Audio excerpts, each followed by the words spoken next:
तो Bihar civil service exam YouTube channel में आपका हार्दिक स्वागत है। पॉलिटी की सीरीज में आज हम पढ़ेंगे भाग एक, संघ और राज्य। इससे पहले हम भाग और अनुसूचियों को अच्छी तरह समझा चुके थे। आइए इसको हम देखते हैं। बारी बारी से ऐसे ही सीरीज लाते रहेंगे और आपको अवगत कराते रहेंगे पॉलिटी से। कोई ट्विटर तो नहीं हूँ अच्छा, लेकिन अवगत करा दूंगा, इतना तो मुझे खुद पर भरोसा है। आइए देखते हैं भाग एक, संघ और राज्य। ठीक है। सभी के लिए बराबर कानून को संविधान कहते हैं। देश और राज्य के शासन कैसे चलेगा, उसको चलाने के लिए जिस किताब को तैयार किया गया वह भारतीय संविधान। इस किताब में 22 लेसन है। इसके लेसन को हम लोग भाग कहते हैं। इसमें कुछ टॉपिक लिखे गए हैं जिसे अनुच्छेद कहते हैं। कुल अनुच्छेद 395 है। ठीक है। भाग एक अनुच्छेद 104 तक है विस्तृत रूप से। अनुच्छेद एक में क्या कहा गया? भारत अर्थात इंडिया राज्यों का संघ है। India that is Bharat shall be a union of state. ठीक है। अर्थात इसके राज्य कभी भी टूटकर अलग नहीं हो सकते। परिसंघ यानी कॉन्फेडरेशन, कॉन्फेडरल किसे कहते हैं? परिसंघ उसे कहते हैं जिसमें छोटे छोटे राज्य आपस में जुड़कर और अपनी थोड़ी थोड़ी शक्तियां केंद्र सरकार को देकर एक देश का निर्माण करती हैं। परिसंघ बहुत ही कमजोर होता है। इसमें कोई भी देश आसानी से अलग हो जाते हैं।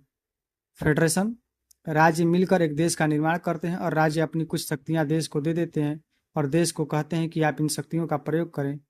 इससे भी कोई भी राज्य अलग हो सकता है। ठीक है। यूनियन, इसके राज्य कभी अलग नहीं हो सकते हैं। अमेरिका एक फेडरेशन है और भारत एक यूनियन है। ठीक है। अनुच्छेद 2, संसद को यह अधिकार है कि भारत के बाहर कोई भी देश है तो उसे भारत में मिला सकता है, या किसी देश का कोई टुकड़ा है जो भारत में मिलना चाहता है तो उसे मिला सकता है। यानी अनुच्छेद 2 कहता है कि संसद राष्ट्रपति के पूर्व अनुमति से किसी विदेशी राज्य को भारत में मिला सकता है, जैसे कि सिक्किम को मिलाया। ठीक है।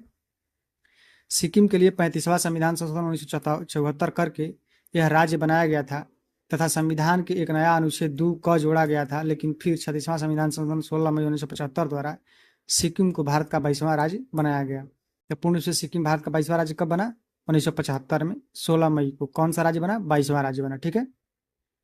किस संशोधन के तहत? 36वां संशोधन के तहत। ठीक है। आइए चलते हैं तीसरे अनुच्छेद 3।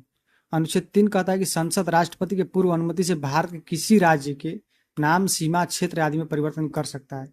अनुच्छेद 2, अनुच्छेद 2 कह रहा है कि भारत को यह अधिकार है कि बाहर से किसी विदेशी क्षेत्र को भारत में मिला सकता है। अनुच्छेद 3 कह रहा है कि जो अंदर का क्षेत्र है उसके नाम, सीमा इत्यादि में परिवर्तन कर सकता है। तो ठीक है। अनुच्छेद 2 बाहर से लाने की बात करता है, अनुच्छेद 3 अंदर में फूट करने की कोशिश मतलब बात करता है। ठीक है। आगे चलते हैं, अनुच्छेद 4 के बारे में पढ़ते हैं।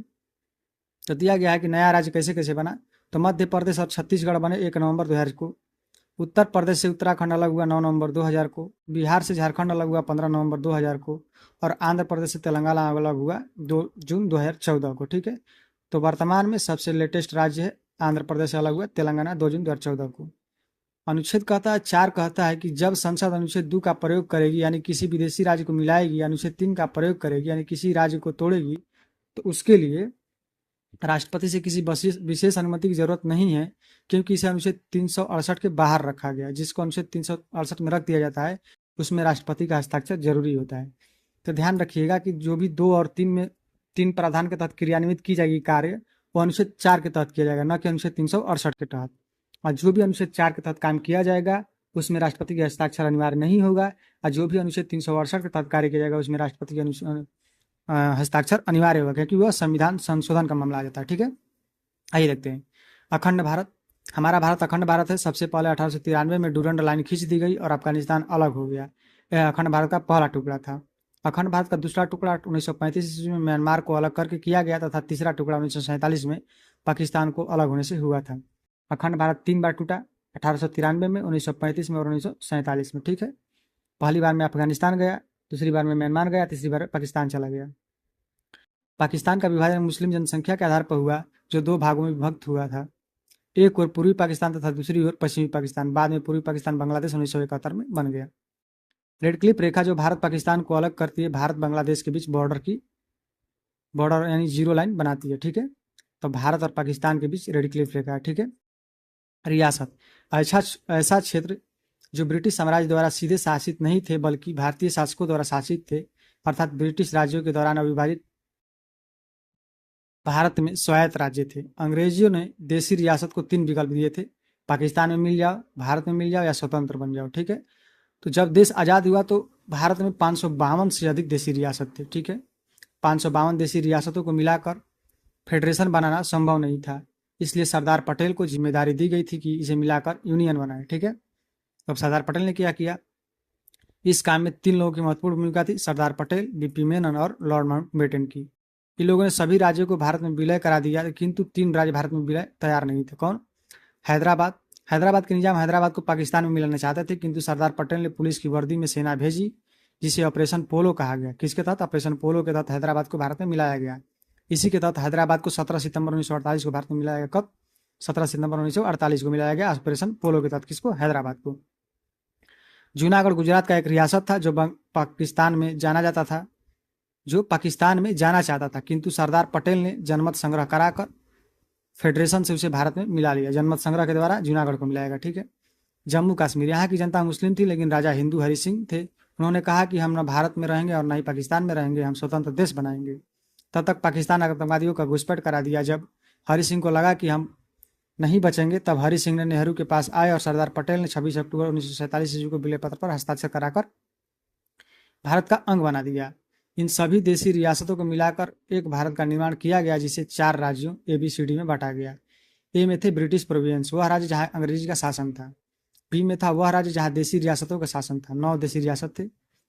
और सी में था वह बड़े शहर जहां अंग्रेज केवल उस शहर पर कब्जा किए हुए थे। ठीक है, डी में था केंद्र शासित प्रदेश। आए थे नए राज्यों के गठन हेतु प्रमुख समिति, इसके धर समिति बनाई गई थी। भाषाई आधार पर राज्यों के गठन के लिए सबसे पहले 1948 में इसके धर का आयोग का गठन किया गया था, किंतु इसने भाषा के आधार पर राज्यों के गठन को विरोध कर दिया। कब बनाई गई थी? 1948 में। अब JBP समिति बनाई गई, जवाहरलाल नेहरू, पट्टाभी सीतारामैया और सरदार पटेल। इन्होंने भी भाषाई आधार पर राज्यों गठन का विरोध कर दिया। आगे क्या था? 1952 में तेलुगु भाषा के लिए अलग राज्य की मांग करते हुए पेट्टू श्रीरामलू भूख हड़ताल पर बैठ गया और 56 दिनों के भूख हड़ताल के बाद उसकी मृत्यु हो गई, जिसके बाद जनता का विरोध बढ़ गया। अंततः 1 अक्टूबर 1953 को मजबूर होकर तेलुगु भाषा के लिए अलग से राज्य आंध्र प्रदेश का गठन किया गया, जो अभी हाल ही में 2014 में टूटा है। ठीक है, आंध्र प्रदेश भाषा के आधार पर गठित होने वाला पहला राज्य बना। ठीक है, फजल अली आयोग, भाषाई आधार पर राज्यों के गठन की 1953 में फजल अली आयोग का गठन किया गया। कब? 1953 में। अपनी रिपोर्ट 1956 में दिया, भाषाई आधार पर राज्यों को कानूनी मान्यता दे दिया। इस आयोग के फलस्वरूप 7वां संविधान संशोधन 1956 में पारित हुआ, जिसके बाद ABCD को रद्द करके भारतीय भाषा आधार पर 14 राज्य और 6 केंद्र शासित प्रदेश बनाए गए।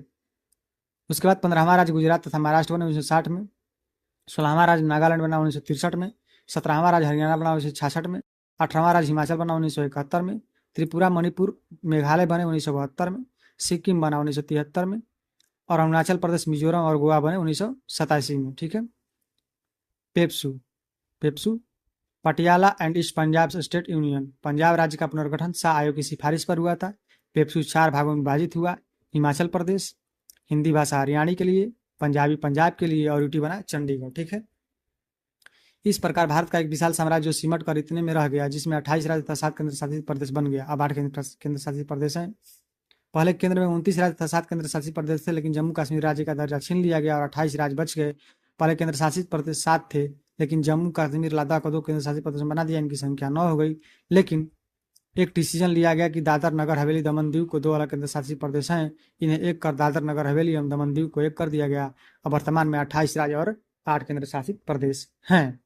तो यह रहा भाग 1 संघ एवं उसके राज्य क्षेत्र तथा भारत की सीमा में हुए परिवर्तन, आंतरिक परिवर्तन तथा बाह्य परिवर्तन दोनों को शामिल किया गया रहा। तो भाग 1 का यह वीडियो रहा। वीडियो अच्छा लगे तो लाइक और सब्सक्राइब जरूर कीजिएगा।